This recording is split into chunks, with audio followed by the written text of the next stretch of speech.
Oke teman-teman, kita sekarang episode ke-26 ya kalau versi yang sekarang yang remake dari kajian Tauhid Abu Takeru.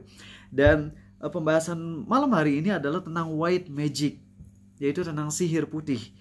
Langsung to the point dulu aja teman-teman, bahwasanya ini kajian yang paling singkat di antara kajian yang paling singkat dulu di dua versi. Pertama versi Instagram dan juga versi yang di Masjid Unisba. Itu singkat banget kajiannya. Lebih banyak mukaddimah, tanya jawab itu lebih panjang.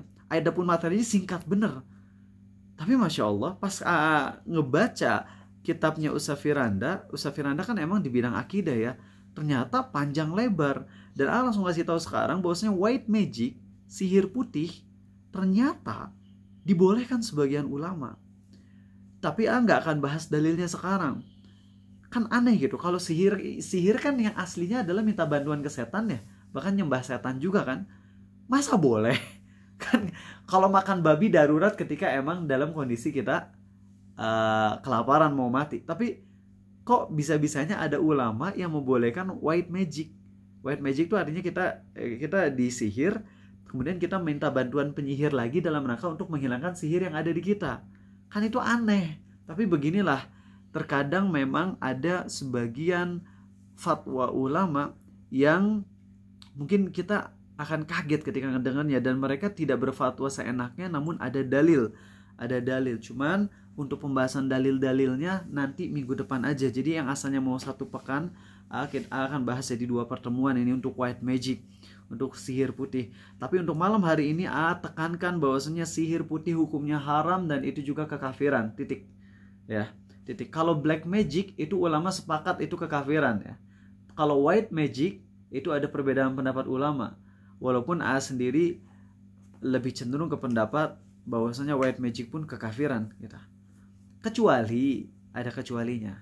Kalau yang dimaksud white magic adalah menggunakan sihir-sihir yang tidak pakai penyembahan pada setan.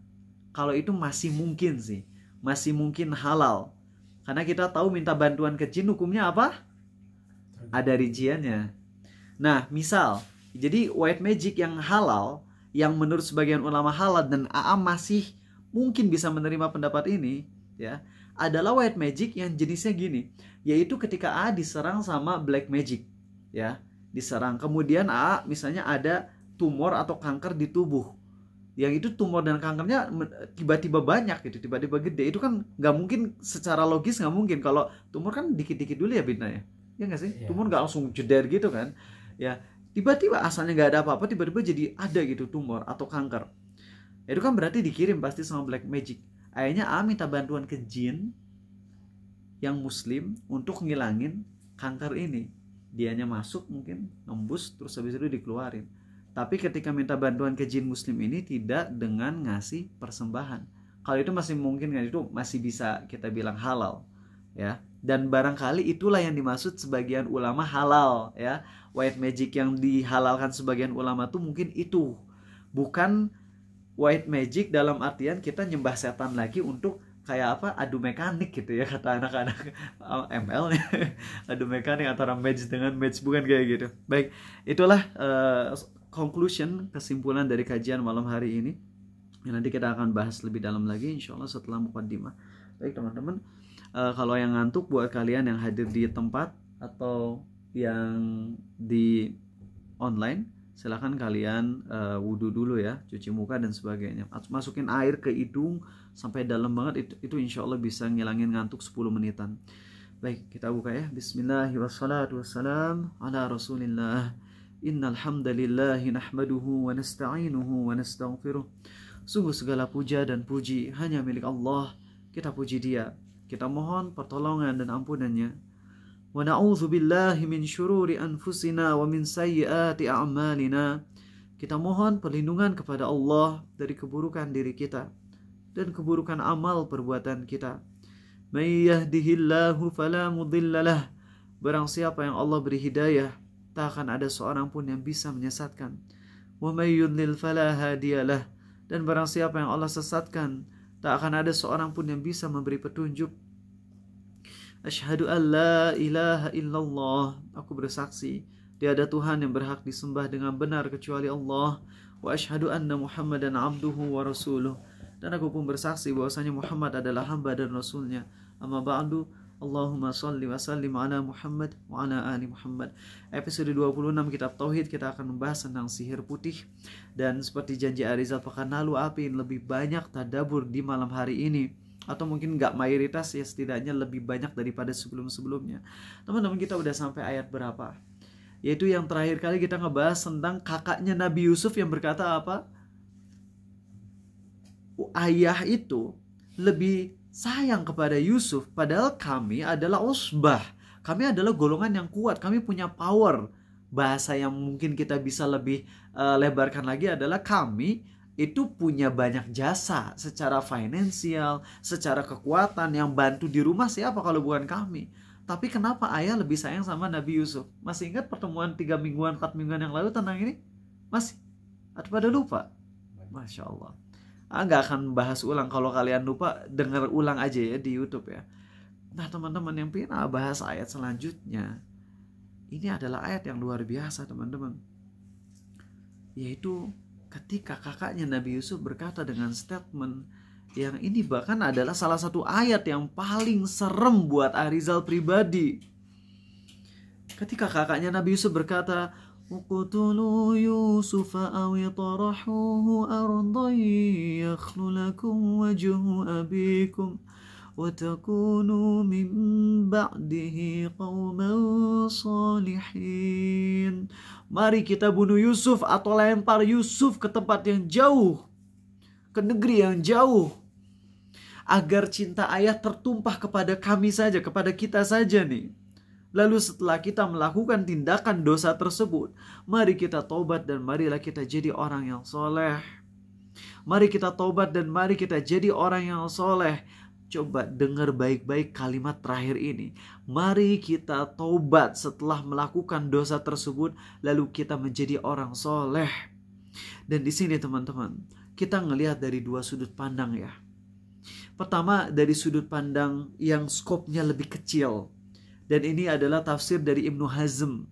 Ibnu Hazm ketika membaca ayat ini, beliau menafsirkan, ya, kata Ibnu Hazm apa? Lihatlah bagaimana sifat orang yang beriman saat dia melakukan dosa. Dia tidak nyaman dengan dosa tersebut. Dan dia menekadkan di dalam hatinya bahwasanya setelah dia berbuat dosa, dia akan segera bertaubat. Jadi kita ngelihat dari sudut pandang itu, lihat bagaimana Allah mengajarkan kita. Kalau kita emang terjerumus ke dosa, tekadkan kita untuk taubat setelahnya gitu loh. Tekadkan. Karena kita takut mati dalam kondisi maksiat. Takut kalau kita udah dosa, kemudian dicabut nyawanya. Maka di sisi yang pertama, inilah sifat yang harus ada pada kita kaum muslimin, yaitu ketika melakukan dosa, sebelum dosa deh, ngomong di hati, ya Allah, aku harus tobat pokoknya setelah ngelakuin dosa ini.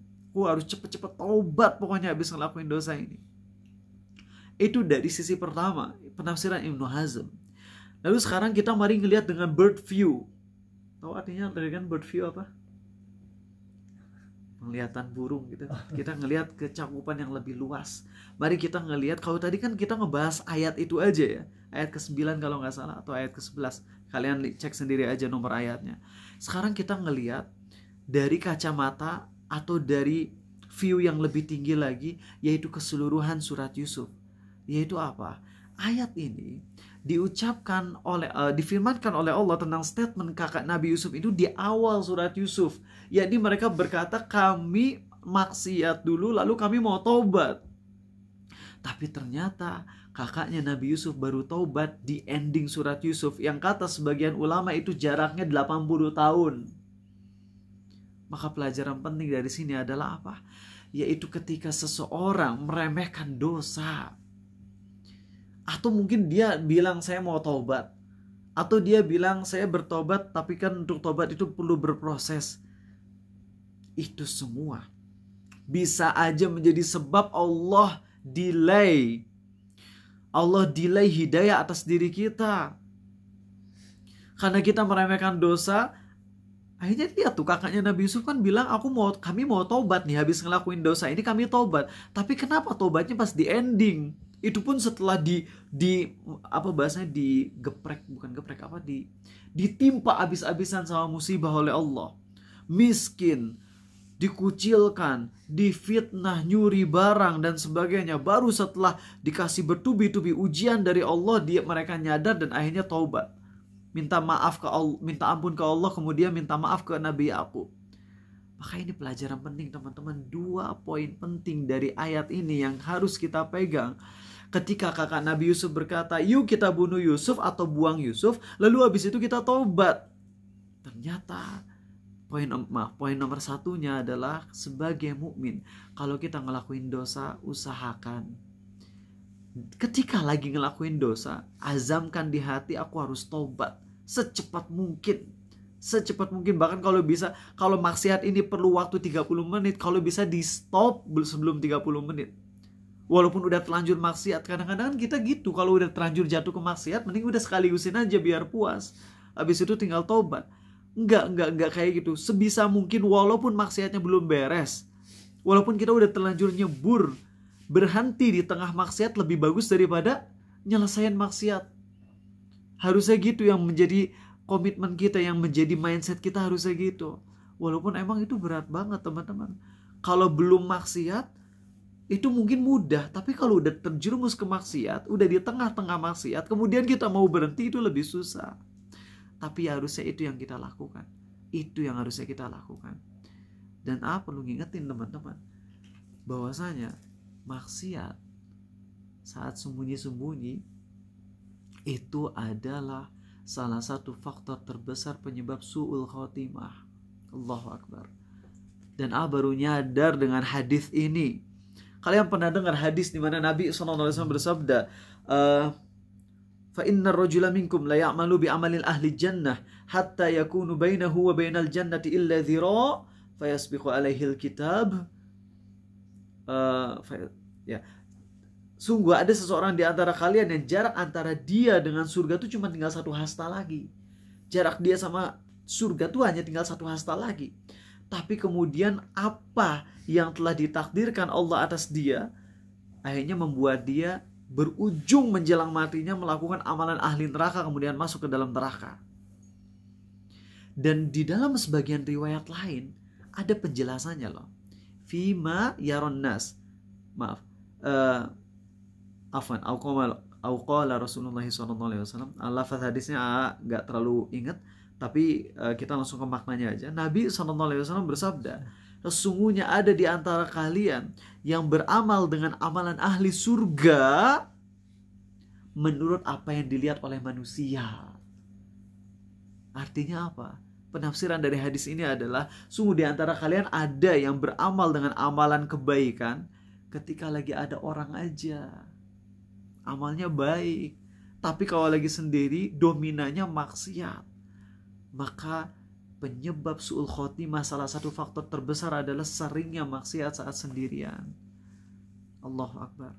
Karena itu setiap kita terjatuh ke maksiat teman-teman, azamkan buat taubat. Minta ke Allah buat taubat dan banyakin amal soleh. Masih ingat ngasih materi ini 2 tahun yang lalu, ajarin buat kalian.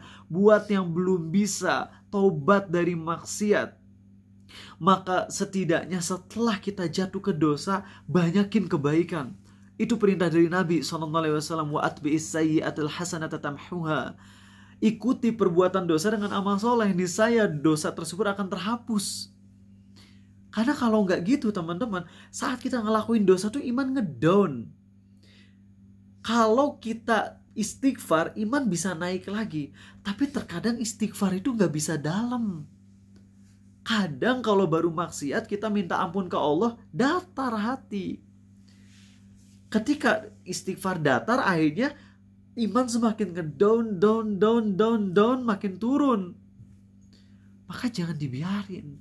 Kita mungkin gak bisa istighfar dan nangis karena dosa kita, tapi kita masih bisa beramal yang lain. Sok coba, kalau habis maksiat, misalnya kalian nonton hal yang haram, lalu kalian udah beres tuh, kalian istighfar tapi kok hati kayak gak ada sama sekali khusyuk pas istighfar. Ya udah, habis gitu kalian nonton ceramah, habis itu kalian ngaji, Habis itu kalian zikir subhanallah, alhamdulillah, wala ilaha illallah, wallahu akbar. Habis itu kalian sedekah. Habis itu kalian nengok teman kalian yang sakit. Habis itu kalian pergi ke kajian. Habis itu kalian ngepost postingan dakwah. Dan ketika ngelakuin itu semua, taruh di hati, ya Allah, aku ngelakuin ini karena aku ingin menghapus dosaku yang tadi, ya Allah.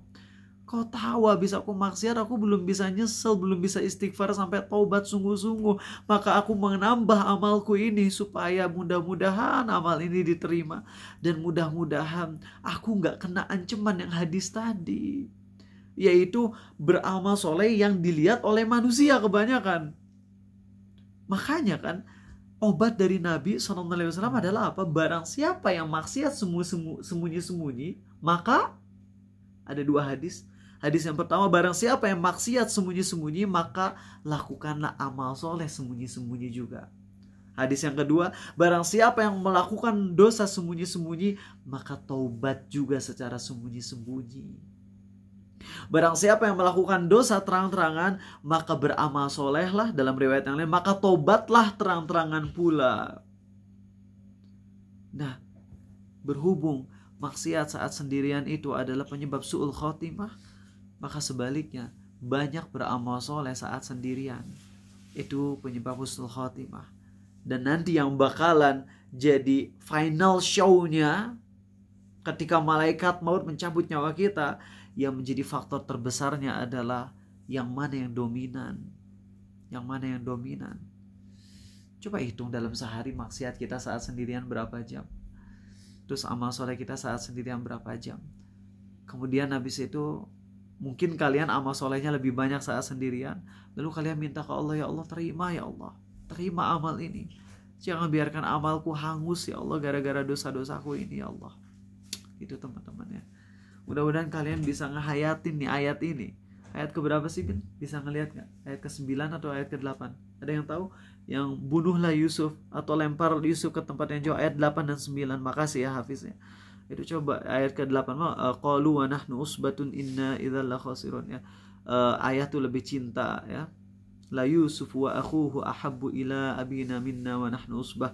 Itu ayat ke-8. Adapun ayat ke-9 coba hayati. Coba setiap kali kalian baca surat Yusuf masuk ke ayat 9 tuh, ketika kakaknya Nabi Yusuf bilang, "Yuk bunuh Yusuf," habis itu kita tobat. Langsung kita tempelkan atau sambungkan dengan diri kita dengan ucapan apa? Ya Allah, aku sering kayak gini ya Allah. Aku sering kayak kakaknya Nabi Yusuf ya Allah. Aku maksiat dan aku niatin mau tobat. Tapi habis maksiat aku gak langsung tobat. Sebagaimana kakak Nabi Yusuf pun habis maksiat gak langsung tobat. Tobatnya berapa tahun kemudian? 80 tahun kemudian. Terus kalian bilang, ya Allah, kalau kakaknya Nabi Yusuf aja tertunda hidayah sampai 80 tahun. Padahal niatnya mau tobat setelah maksiat. Lalu gimana dengan aku? Mungkin aku bisa ditunda dari hidayah sampai mati. Kemudian di akhirat aku termasuk orang yang rugi. Ya Allah, ampuni aku ya Allah.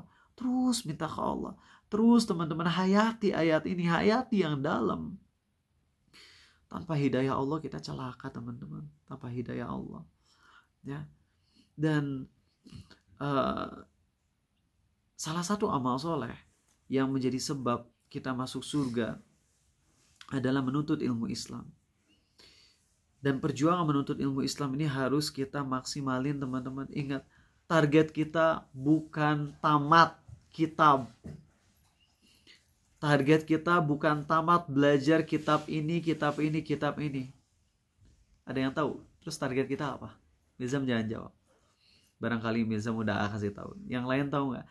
Sok yang kalian di rumah juga, colong. Yang tahu, silakan jawab. Yang online-nya. Target kita bukan namatin kitab-kitab, bukan. Apa target kita? Ridho Allah. Itu global dan pasti itu semuanya. Niatin untuk dapat ridho Allah, istiqomah. Ridho Allah, menjadikan ilmu baru itu manfaat, itu masih mampu mengamalkan itu juga masih global. Tadi udah ada yang benar sih, tapi kalimatnya apa yang rubah ya tadi yang bilang istiqomah. Yang paling penting adalah kita di jalan menuntut ilmu Islam gitu. Untuk nyampe beres semua kajian tuh nggak mungkin mustahil. Makanya kita ngelihat Imam Nawawi meninggal sebelum beres syarah Sahih Muslim. Ulama lain juga banyak yang meninggal sebelum beres karya-karyanya. Karena emang yang terpenting tuh bukan namatin.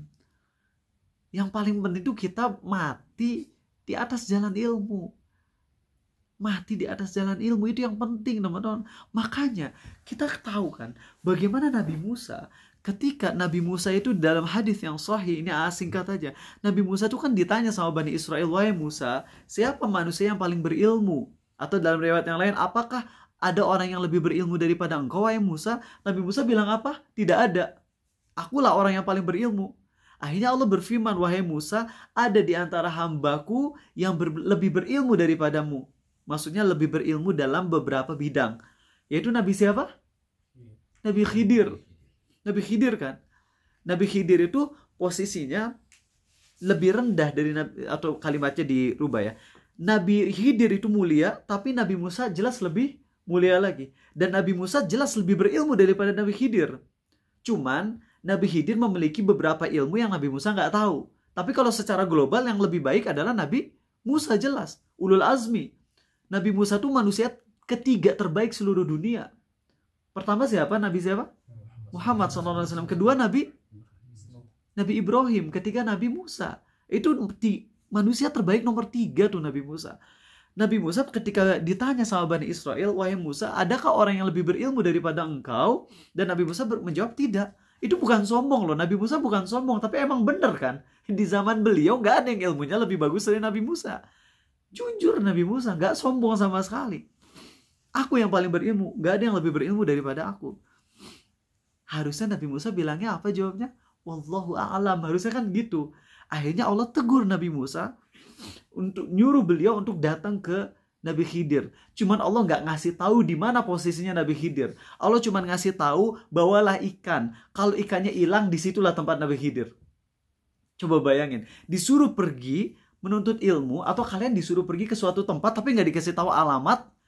Cuman ini ikan, nanti kalau di tengah jalan tiba-tiba hilang, di situ tempatnya. Dan nggak boleh sengaja dibuang gitu ya. Bawa ikan dibuang nggak bisa, tapi harus dibawa terus. Itu Nabi Musa. Lihat statement Nabi Musa apa sih? Lihat coba ini. Salah satu penyebab husnul khotimah adalah ikut kajian Islam. Makanya orang-orang yang lagi free, yang belum keterima kampus, belum keterima kerja, apa yang lebih bagus daripada nuntut ilmu Islam? Apa yang lebih bagus? Mau apply lagi ke universitas ini, nyari kerja sini, boleh, nggak apa-apa. Itu bagus. Cuman amalan yang dominan yang harus kita lakuin apa kalau bukan menuntut ilmu Islam? Kita udah apply pekerjaan, udah puluhan, udah ratusan, tapi belum diterima-terima. Masa nunggunya apa yang lebih baik kalau bukan untuk menuntut ilmu Islam gitu loh. Lihat Nabi Musa, teman-teman. Nabi Musa pergi sama muridnya, yaitu Nabi siapa? Muridnya Nabi Musa, Nabi Yusya bin Nun. Bukan Nabi Harun. Nabi Harun adiknya. Kalau muridnya Nabi Musa itu dulunya bukan Nabi ya. Namanya Yusya bin Nun. Tapi setelah Nabi Musa wafat, beliaulah yang menjadi nabi baru ya. Jadi diangkat oleh Allah menjadi nabi setelah Nabi Musa wafat. Nabi Musa ngajak muridnya Yusya bin Nun duaan jalan. Nah, Yusya bin Nun nggak tahu harus kemana ya. Sama Nabi Musa juga nggak tahu. Yang tahu apa?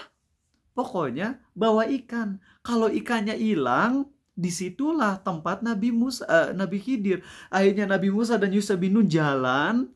Itu pas lagi jalan teman-teman, jauh dan gak ada alamat, gak ada lokasi. Pokoknya jalan terus saja. Dan Nabi Musa mengatakan apa? Wa idh qala Musa li fatahu la abrahu hatta ablugha majma'al bahraini aw amdiya huquba. Kita nih bakalan terus berjalan. Terus jalan. Gak akan henti. Sampai kita menemukan pertemuan antara dua laut.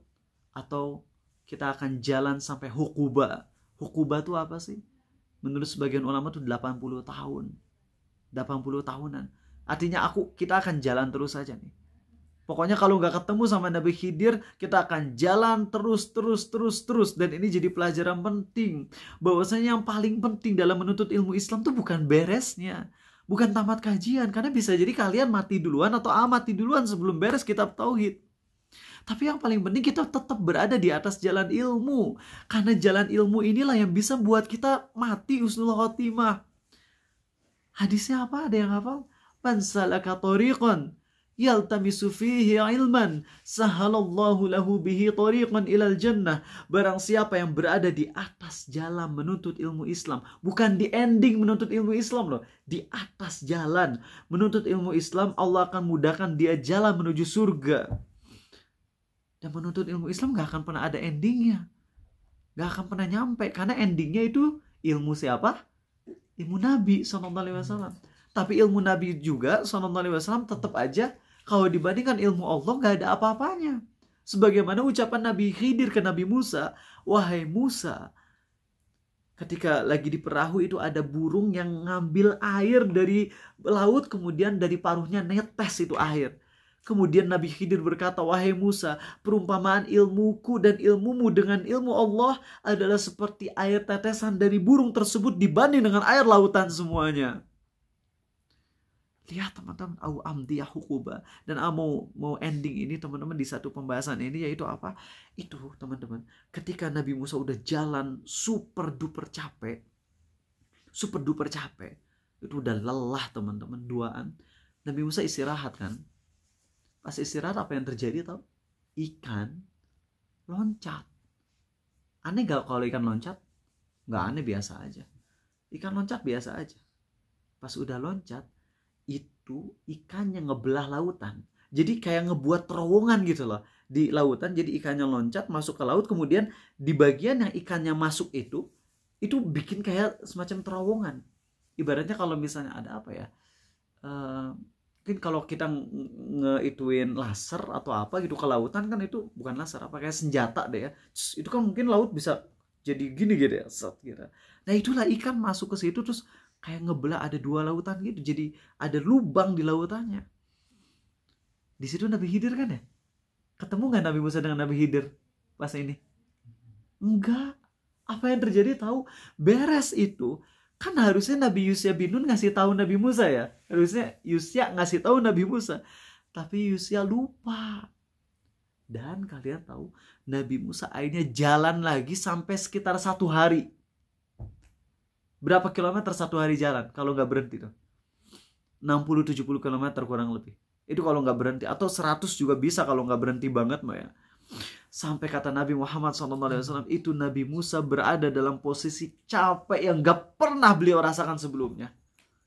Jadi Nabi Musa posisinya udah capek banget, letih, mungkin kita udah setengah mati gitu ya. Atau mungkin 3/4 mati kalau kita gitu ya. Udah sangat parah banget, kondisinya udah capek super. Apa yang terjadi teman-teman? Nabi Musa bilang, kita udah capek banget nih. Bawa makan siang kita. Yaitu apa? Ikan. Bayangin kondisi udah lapar banget ya, nunggu ikan. Habis itu kata muridnya Nabi Musa apa? Wahai Musa, aku baru inget nih, ikannya hilang, loncat.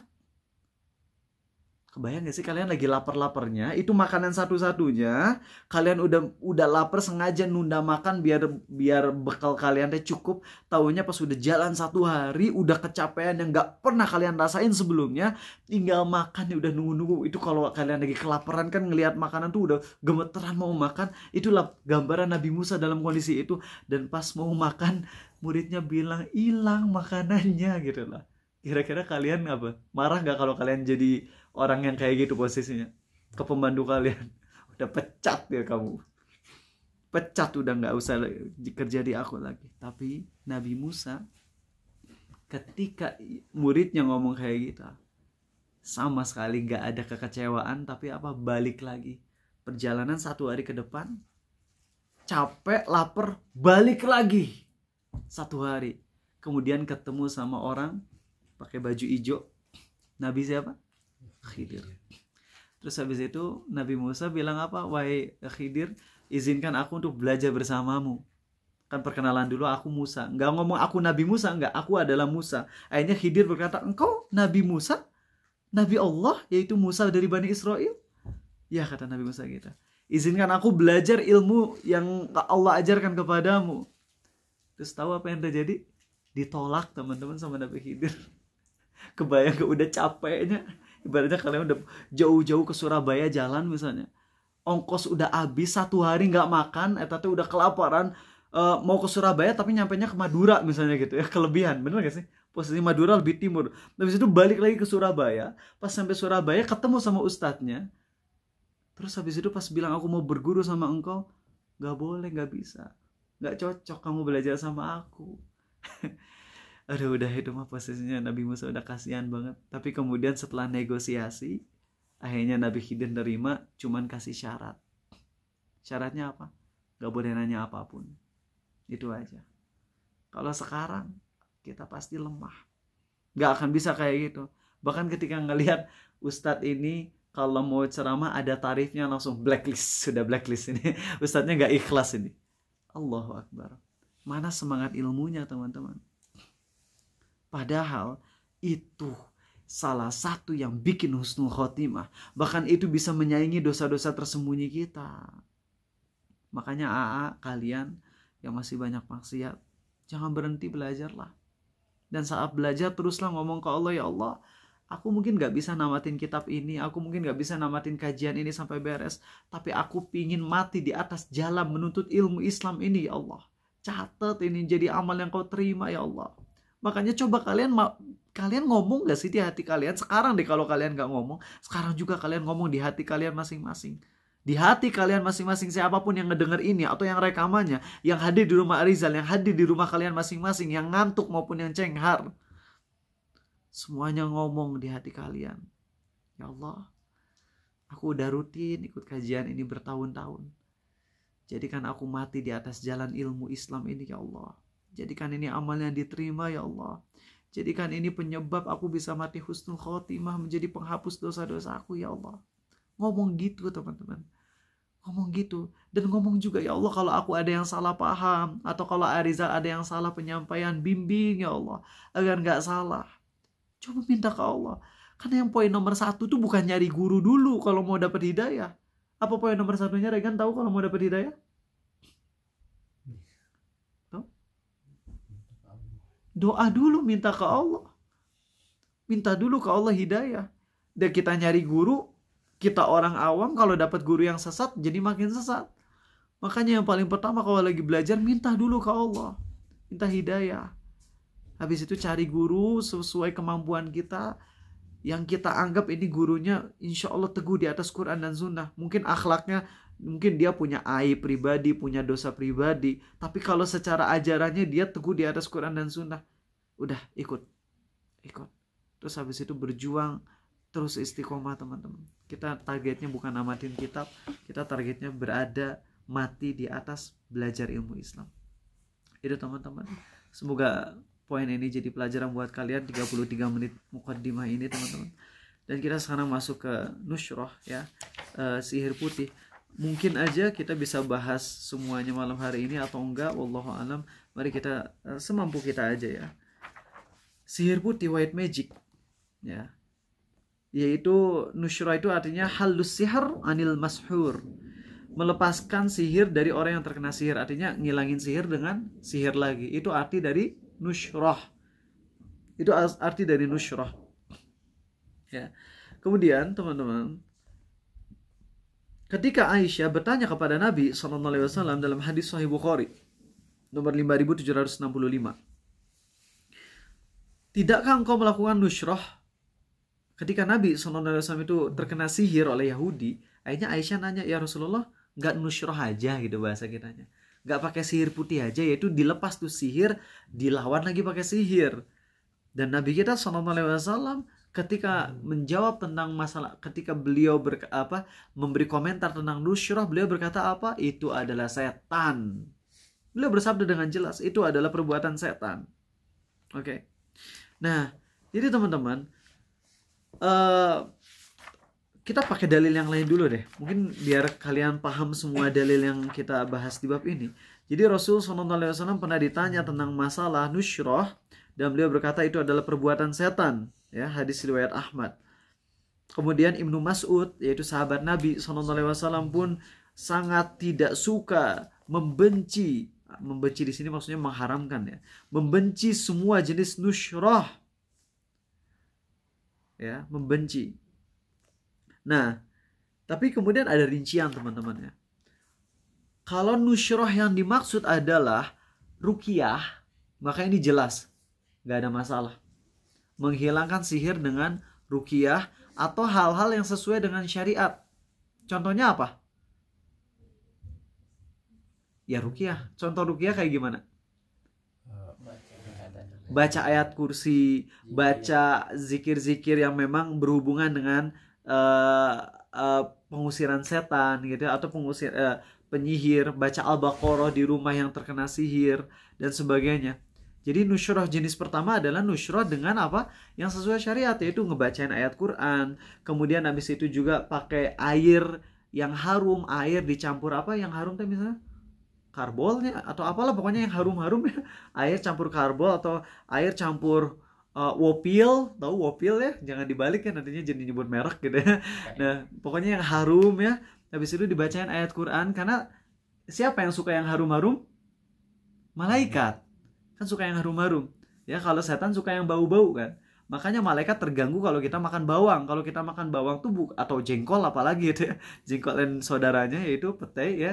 Itu kalau kita ngeganggu orang lain dengan jengkol, petai, bawang putih dan sebagainya, itu malaikat juga keganggu. Nah, malaikat senang yang harum-harum. Kalau ada malaikat akan turun rahmat dari Allah. Ya, maka kita pakai air yang dicampur wopil dan lain-lain ya. Kemudian habis itu kita bacain ayat-ayat Quran itu sesuai syariat. Itu nggak apa-apa. Kalau dulu di zaman Nabi SAW pakai air bidara. Karena bidara tuh harum. Nah, kalau sekarang itu nggak harus bidara ya, tapi apapun yang harum intinya poin terpentingnya adalah disukai oleh malaikat. Dan Allah juga senang dengan sesuatu yang indah dan harum, ya. Tapi jadi itu yang sesuai syariat ya, pakai air, dibacain ayat kursi dan sebagainya, kemudian dimandiin ke orang yang terkena sihir, ya. Atau misalnya diguyur di daerah yang kita rasa itu pernah ada sihir atau buhul-buhul gitu. Disiram pakai air yang udah diruqyah, dicampur sama pengharum, itu nggak apa-apa. Itu bukan bid'ah, itu sesuai ajaran Nabi SAW. Walaupun ada Syekh Hamid Al-Faqih kalau nggak salah mengatakan tentang ruqyah yang pakai air, itu beliau berkata bahwasanya ruqyah jenis ini adalah ruqyah bid'ah, bahkan bisa menyebabkan kufur akbar. Kebayang nggak sih ada ulama yang bilang gitu? Ruqyah kalau pakai air itu bisa menyebabkan syirik akbar. Namun dibantah oleh Syekh bin Baz. Tidak, ucapan beliau ini keliru. Ruqyah dengan air bahkan pernah dicontohkan Nabi SAW dalam hadis riwayat Abu Dawud.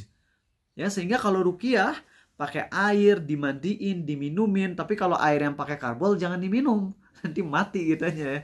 Nah, itu semua boleh sesuai syariat. Jadi kalau nusyrah jenis yang ini mah ulama sepakat. Secara umum sepakat boleh, walaupun nanti rinciannya ulama beda pendapat ya tentang ruqyah yang boleh tuh gimana. Apakah ruqyah bacain ayat Quran aja atau boleh ditambah dengan air, ditambah dengan pengharum dan sebagainya. Tapi secara umum kalau dengan bacain ayat Quran dan doa-doa boleh nggak? Boleh, ulama sepakat. Jadi kalau nusyrah jenis pertama ulama sepakat halal, bahkan sesuai syariat. Adapun yang kedua, yaitu kalau nusyrah dengan cara kita minta bantuan ke setan lagi. Kalau minta bantuan ke setannya adalah dengan cara syirik akbar lagi, yaitu kita melakukan kekafiran lagi, ya ini nggak boleh. Kan kita boleh melakukan kekafiran dalam kondisi apa? Terpaksanya gimana? Diancam dibunuh kan? Diancam dibunuh. Lah kalau ini teman-teman, kalau kondisi ini, emang kita diancam dibunuh? Kalaupun kita diancam dibunuh, kan ada alternatif. Kan kita itu boleh ngelakuin dosa darurat tuh kalau emang itu satu-satunya jalan gitu loh. Paham ya? Sedangkan kalau kita disihir, emang solusi dari kena sihir cuman minta ke penyihir yang lain untuk ngelawan gitu?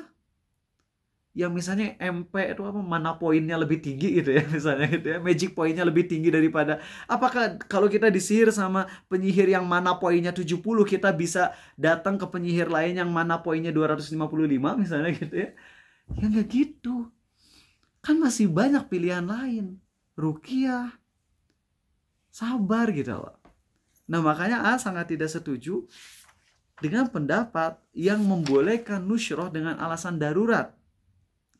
Walaupun kaidah darurat memang kita paham kalau terpaksa, tapi kan kayak misalnya teman-teman lagi di hutan, kalian nemuin cuman 2 makanan, 2 yang bisa dimakan, 1 babi, 2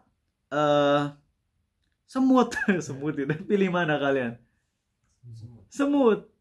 Ada babi, ada cacing, pilih mana?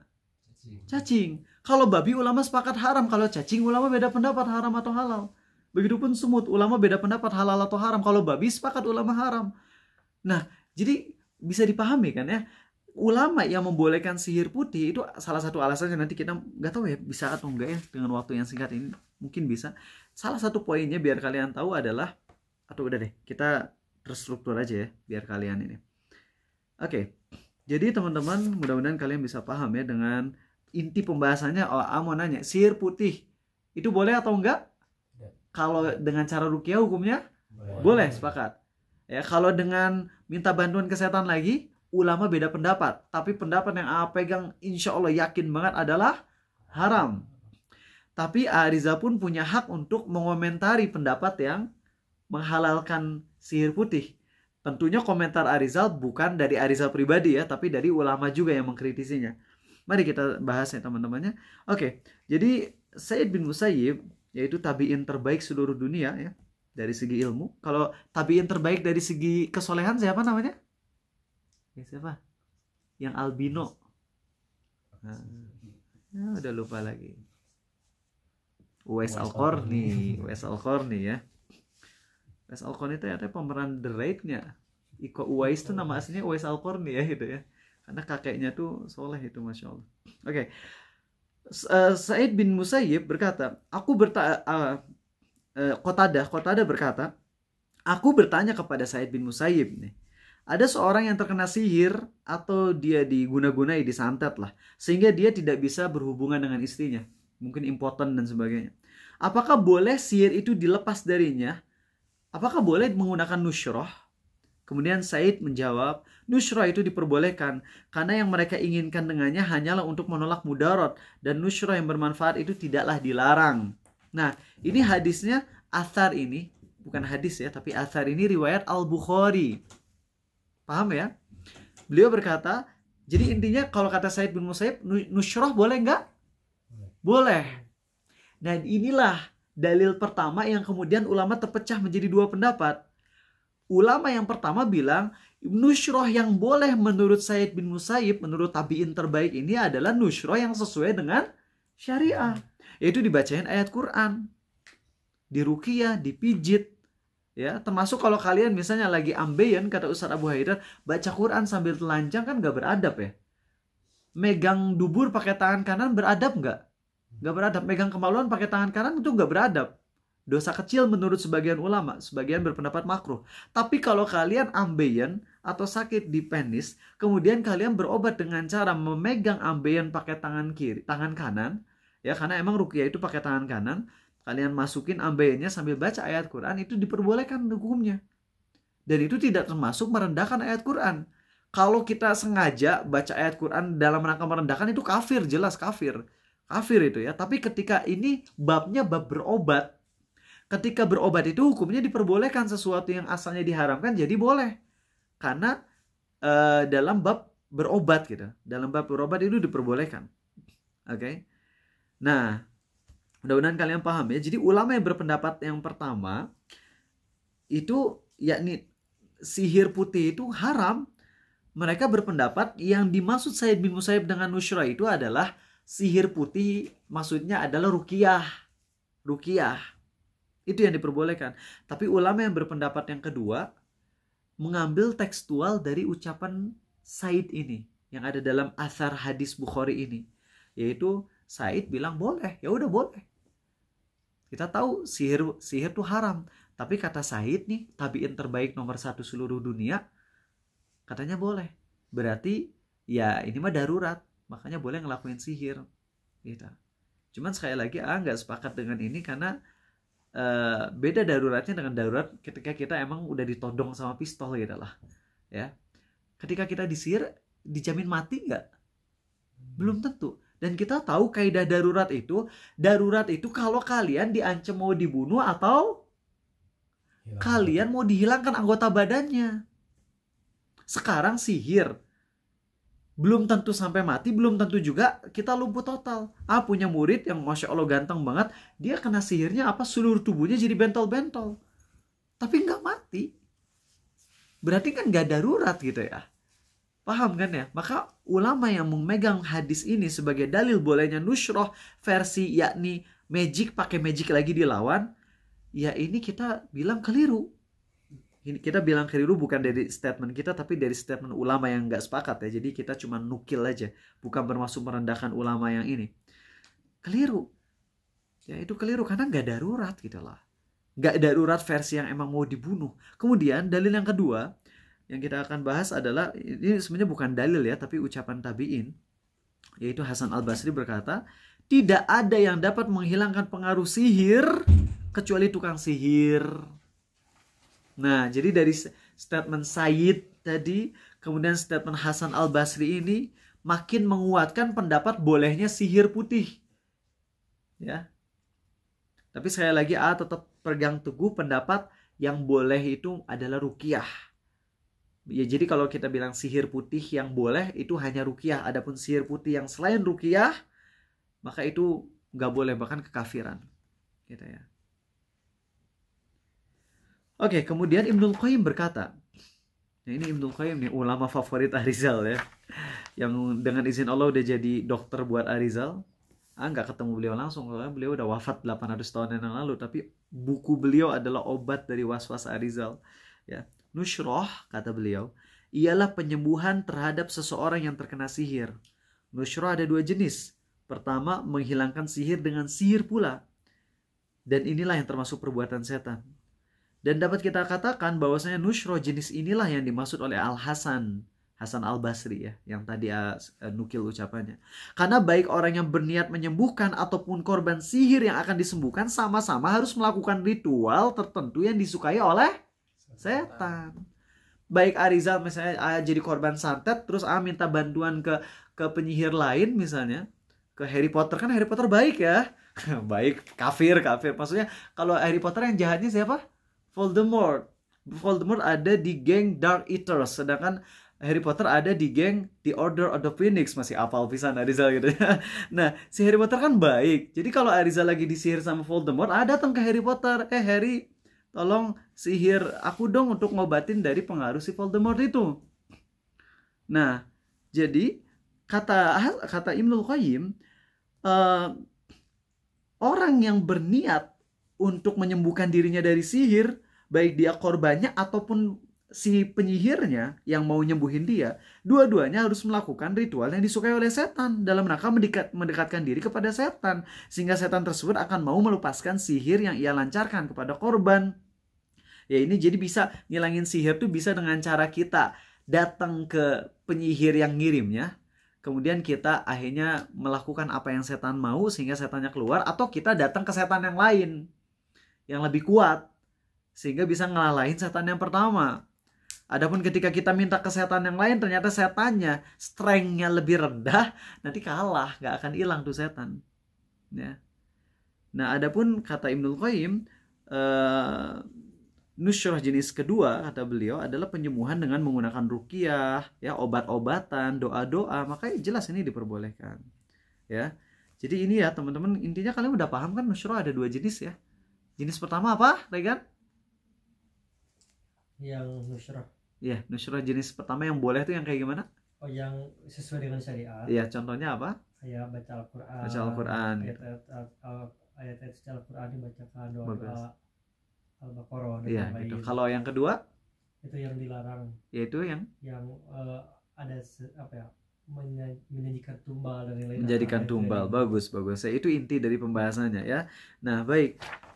Sekarang mari kita ngelihat siapa aja sih pendapat ulama yang membolehkan sihir putih versi yang kafir ya. Ini jadi kalau nusyroh versi ruqyah boleh nggak? Itu mah ulama sepakat boleh ya. Tanpa ragu lagi itu mah boleh, semua ulama sepakat, walaupun nanti rincian cara ruqyahnya beda-beda caranya. Tapi intinya dengan ayat Quran, dengan doa itu mah boleh, sepakat ulama. Lalu bagaimana dengan sihir yang menggunakan setan lagi, yang kita menghambakan diri ke setan lagi? Maka di sini teman-teman,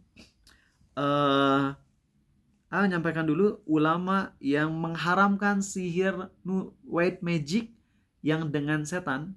Jelas ini adalah pendapat mayoritas ulama ya, yaitu Ibnu Taimiyah, Ibnu Qayyim, Syekh bin Baz, Syekh Utsaimin, Muhammad bin Ibrahim, Ibnu Jibrin.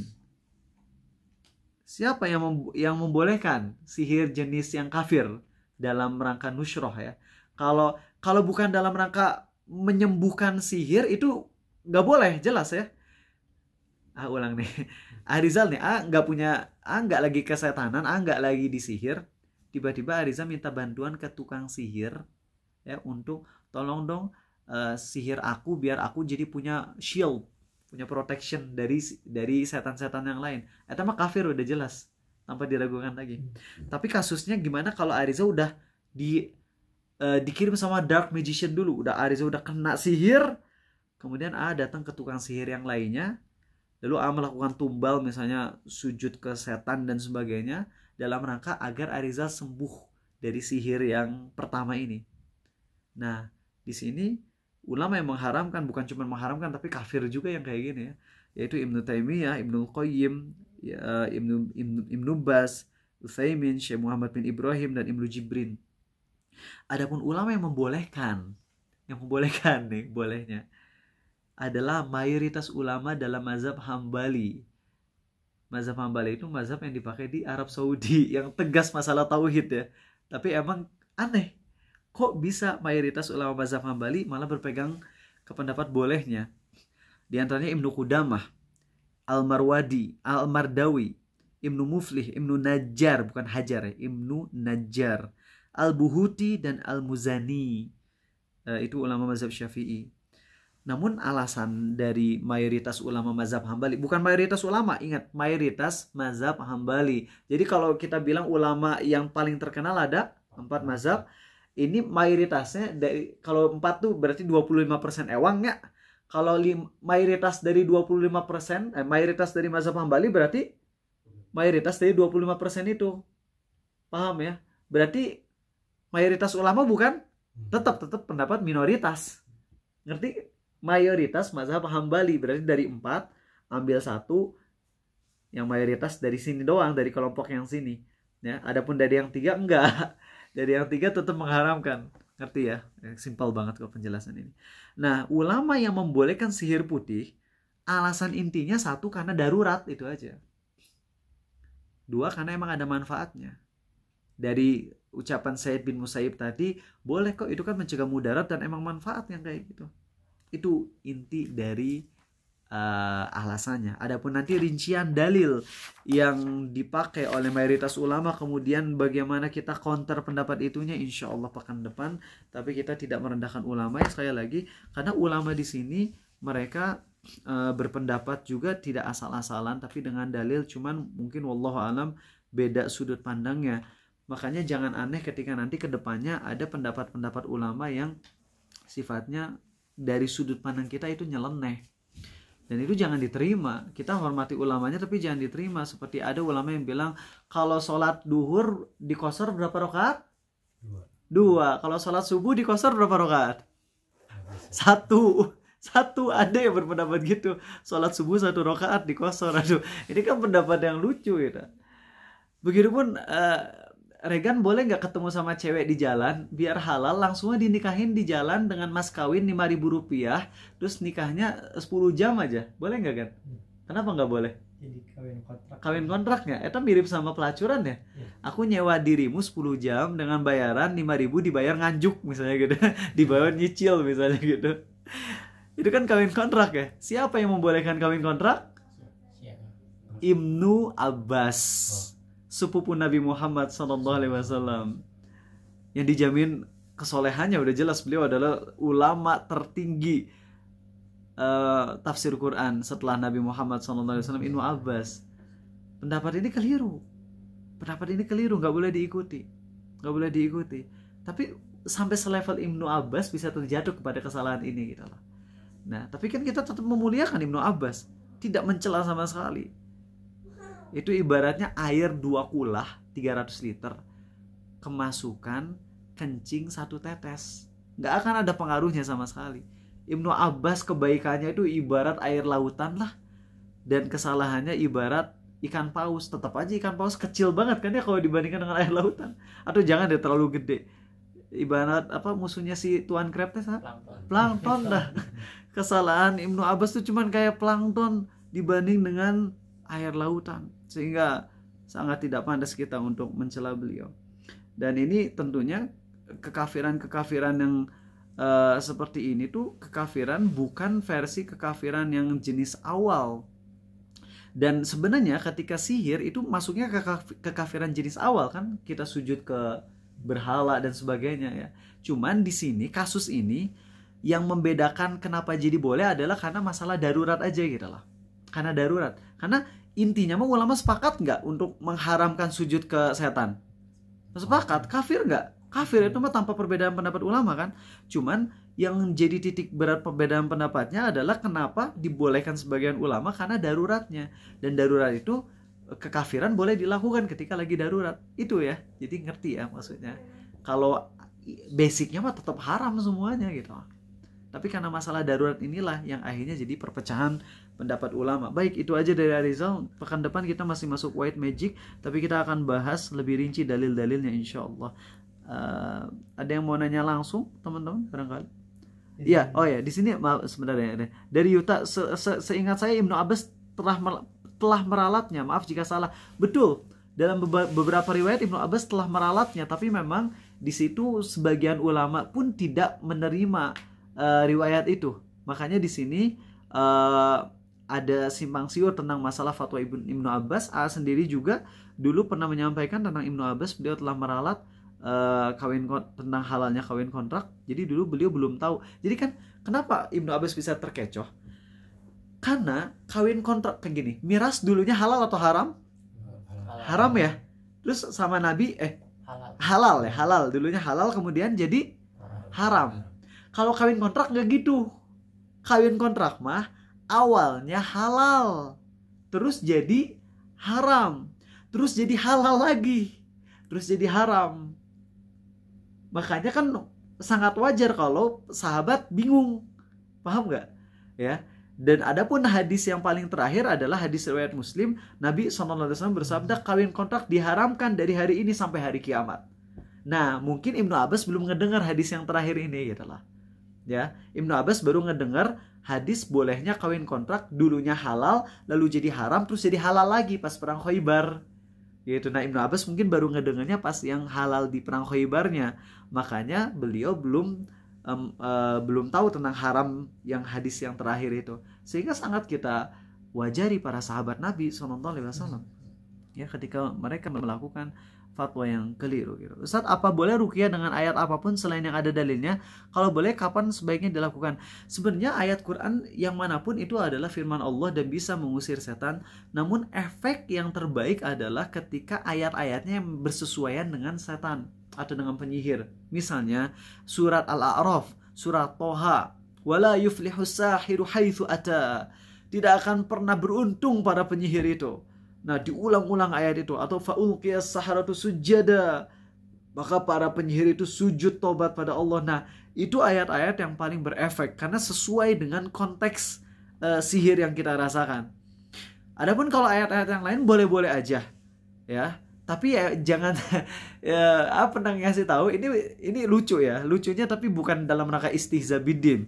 Tapi mungkin karena emang nggak sengaja bacanya atau gimana, ada istri yang lagi sakit ya, kemudian dipijitin sama suaminya, sambil dipijitin sambil dibacain ayat ruqyah. Ayat ruqyahnya ayat tentang poligami gitu. Akhirnya istrinya tiba-tiba langsung berdiri dan gak sakit lagi gitu. Tapi gak sakitnya bukan karena sembuh kayaknya, tapi lebih ke kaget, kenapa ini baca ayat poligami? Apakah ngasih kode pengen poligami gitu? Di situ akhirnya sang istrinya langsung bangun di situ ya. Nah, itu kurang pas aja gitu kalau pakai ayat tentang poligami. Tapi kita tidak merendahkan ayat Allah karena semuanya adalah firman Allah yang kalau diturunkan ke gunung-gunung hancur. Ya maka setan nggak ada apa-apanya gitu. Apakah perjanjian pranikah termasuk kawin kontrak? Ya bukan itu. Gimana perjanjian pranikah tuh contohnya gimana? Nggak ngerti. Apakah poin-poin yang terjadi setelah nikah, misalnya kalau aku nikah dengan kamu, aku punya beberapa poin catatan ya, yaitu kamu jangan pernah makan jengkol misalnya kayak gitu. Kalau gitu mah ya bukan kawin kontrak gitu mah tuh. Nah, jadi nggak ngerti maksud perjanjian pranikah tuh gimana, harus ada rinciannya. Uzur nggak Ustadz sholat di masjid adalah hujan deras? Uzur nggak sholat di masjid adalah hujan deras, betul, betul. Tapi kalau dia bisa pakai payung atau jas hujan atau apapun, dipastikan pakaian nggak basah, apakah masih diberi uzur? Sementara di hadis orang buta yang harus ngelewatin hutan aja, hewan buasnya yang mempertaruhkan nyawa tetap disuruh masjid, itu tetap uzur ya, walaupun hujan deras, walaupun bisa pakai payung, walaupun pakai jas hujan, itu tetap uzur ya. Jadi kita tidak menghilangkan uzur yang memang udah digariskan oleh para ulama ya, kecuali kalau misalnya ada dalil lain, sehingga ketika itu tetap hukumnya adalah tidak wajib di masjid. Bahkan ada sebagian fatwa ulama kontemporer, kalau kita tinggal misalnya di hotel besar yang di dalam hotelnya ada masjidnya, lalu hujan deras, kita nggak wajib ke masjid yang ada di hotel tersebut, walaupun nggak akan kena air sama sekali ya, karena kita di dalam masjid. Itu fatwa sebagian ulama kontemporer ya. Oke. Apa betul jika kita melakukan maksiat secara sembunyi-sembunyi, pahala kita akan betul-betul habis? Jika iya, seperti setelah kita tobat pahala itu kembali. Baik teman-teman, hadis itu ada dua ya, ada dua tafsir yang paling pas untuk hadis itu. Jadi pertama, yang pahalanya habis total adalah munafik. Ya, munafik, yaitu mereka yang menampakkan Islam padahal aslinya mereka kafir. Jadi mereka sering maksiat sembunyi-sembunyi karena emang kalau terang-terangan takut ketahuan orang Islam, padahal aslinya mereka kafir. Itu jelas amal habis semuanya. Kedua adalah muslim yang ketika melakukan maksiat sembunyi-sembunyi, dia sampai meremehkan siksa Allah. Itu juga habis pahalanya. Adapun kalau muslim yang ngelakuin maksiat sembunyi-sembunyi, dia tetap takut pada Allah, tapi dia bingung gitu, masih tetap ngelakuin, tapi dia ngerasa tetap bersalah, maka itu nggak habis, tapi tetap ada ancaman mati su'ul khotimah. Itu tetap ada ya, tetap ada. Kalau ikut kajian tapi tidak paham materi yang Ustadz sampaikan, apakah tetap dapat pahala? Tetap dapat pahala banget dong, tetap. Apakah benar dosa dan pahala anak yang belum balik ditanggung orang tuanya? Kalau anak ngelakuin dosa atau kesalahan dan orang tua ngediemin, iya, orang tua dosa.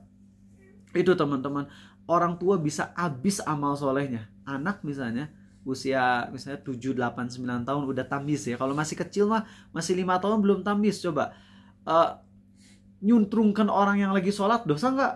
Oh, dosa, bisa kafir, atau lagi sujud disuntrungkan kafir gitu. Tapi kalau ada anak kecil masih 5 tahun, kita lagi sholat kemudian di punggung, ya jelas nggak apa-apa. Bahkan Hasan Hussein dulu kayak gitu kan, Nabi SAW lagi sujud kemudian di atas duduk gitu, dan Nabi nggak marah-marah SAW, bahkan malah memperlama sujudnya biar anaknya enjoy dulu gitu ya, biar cucu beliau enjoy dulu di punggung Nabi SAW. Tapi kalau udah 7, 8, 9 tahun itu udah tamiz. Kalau masih ada yang sholat digangguin terus kita diemin, itu kita bisa habis amal. Karena kita nggak ngajarin bahayanya kekafiran, main-mainin sholat. Hati-hati loh. Makanya anak Khadijah kalau udah salah, apalagi yang tentang kekafiran, ingetin tegas. Ingetin tegas. Gitu ya, walaupun belum balik. Ya, adapun kalau masih tamis sih jangan. Makanya teman-teman cerita aja.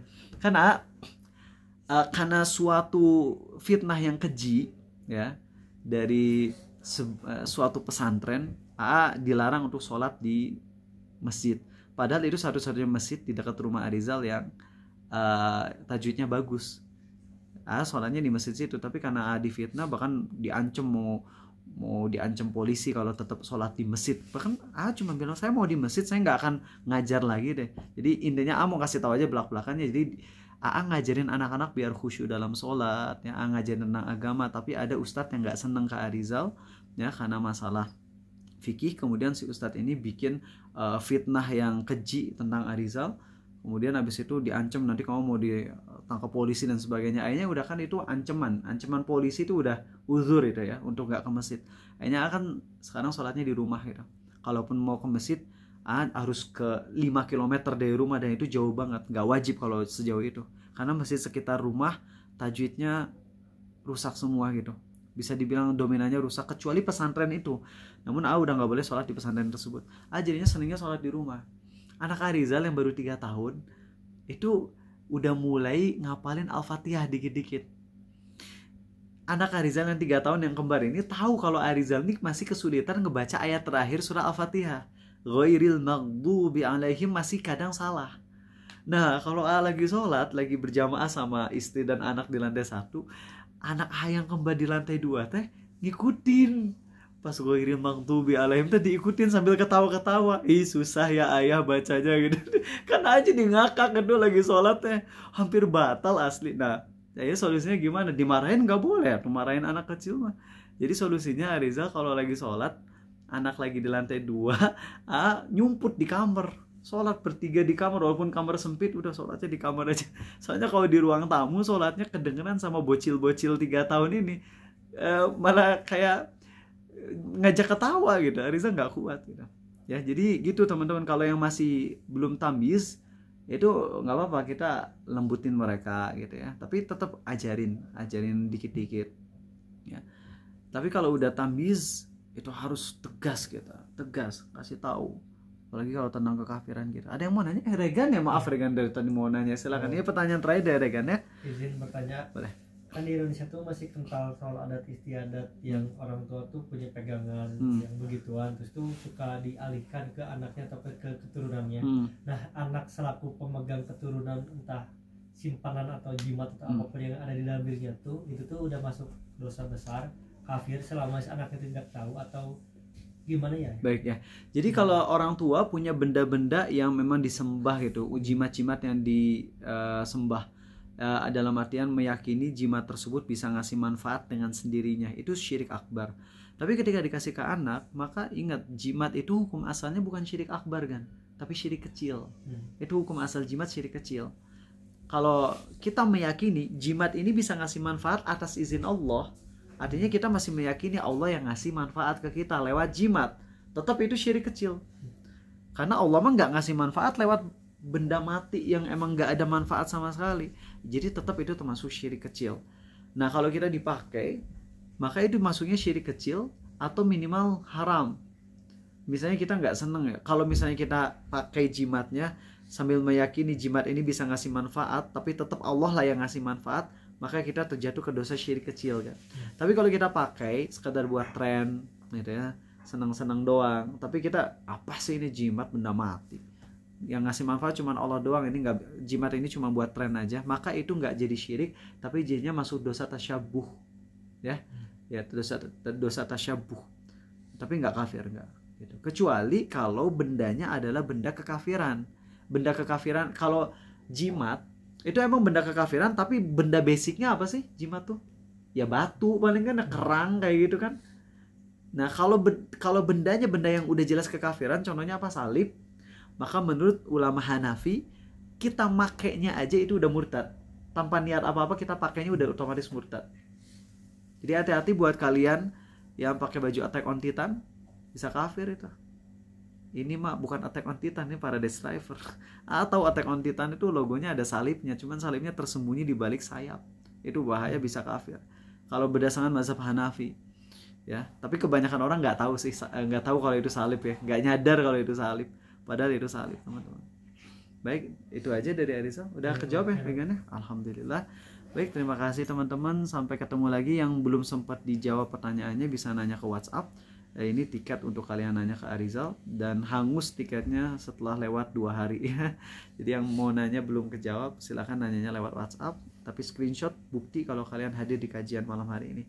Subhanakallahumma wa bihamdik, asyhadu an la ilaha illa anta astaghfiruka wa atubu ilaik. Assalamualaikum warahmatullahi wabarakatuh.